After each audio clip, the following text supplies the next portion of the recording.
Hello guys, ഇന്ന് നമ്മൾ വന്നിരിക്കുന്ന റിവർ വേൾഡ് പാർക്കാണ്. കോഴിക്കോട് ഫറൂഖ് പുതിയ പാലത്തിന് സമീപത്തായിട്ട് PWD റെസ്റ്റ് ഹൗസിന് തൊട്ടടുത്തായി സ്ഥിതി ചെയ്യുന്ന വളരെ മനോഹരമായ കുട്ടികൾക്കും മുതിർന്നവർക്കും ഒരുപോലെ എൻജോയ് ചെയ്യാൻ പറ്റുന്ന ഒരുപാട് അഡ്വഞ്ചറസ് ആക്ടിവിറ്റീസ് ഉൾപ്പെടുത്തിയിട്ടുള്ള ഒരു പാർക്കാണ് റിവർ വേൾഡ് പാർക്ക്.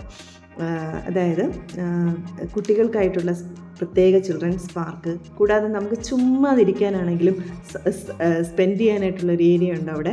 ചാലിയാർ പുഴയുടെ ഭംഗിയെല്ലാം ആസ്വദിച്ചുകൊണ്ട് വെറുതെ നമുക്ക് അവിടെ ഇരുന്ന് കാഴ്ചകൾ കാണാവുന്നതാണ്.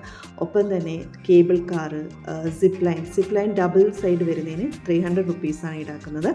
ഒപ്പം തന്നെ speed boat, kayaking, climbing wall, അങ്ങനെ നിരവധി ആക്ടിവിറ്റീസാണ് ഇവിടെ ഉൾപ്പെടുത്തിയിരിക്കുന്നത്. ചെറിയ ഫീസും ഉണ്ട്.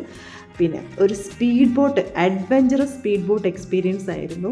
അടിപൊളിയായിരുന്നു ആ ഒരു സ്പീഡ് ബോട്ട് എക്സ്പീരിയൻസ് എന്ന് പറയാനായിട്ട്. ഒരു സായാഹ്നം നല്ല അടിപൊളിയായിട്ട് സ്പെൻഡ് ചെയ്യാൻ പറ്റുന്ന ഒരു ഏരിയ ആയിട്ടാണ് റിവർ വേൾഡ് പാർക്ക് എനിക്ക് തോന്നിയത്. തീർന്നില്ല, സ്കൈ ഡൈനിങ്ങും മറ്റും ഇനി ഉടനെ തന്നെ ആരംഭിക്കാൻ പോകുന്നതാണ്. അപ്പോൾ നിങ്ങളെല്ലാവരും വരിക, എക്സ്പീരിയൻസ് ചെയ്യുക.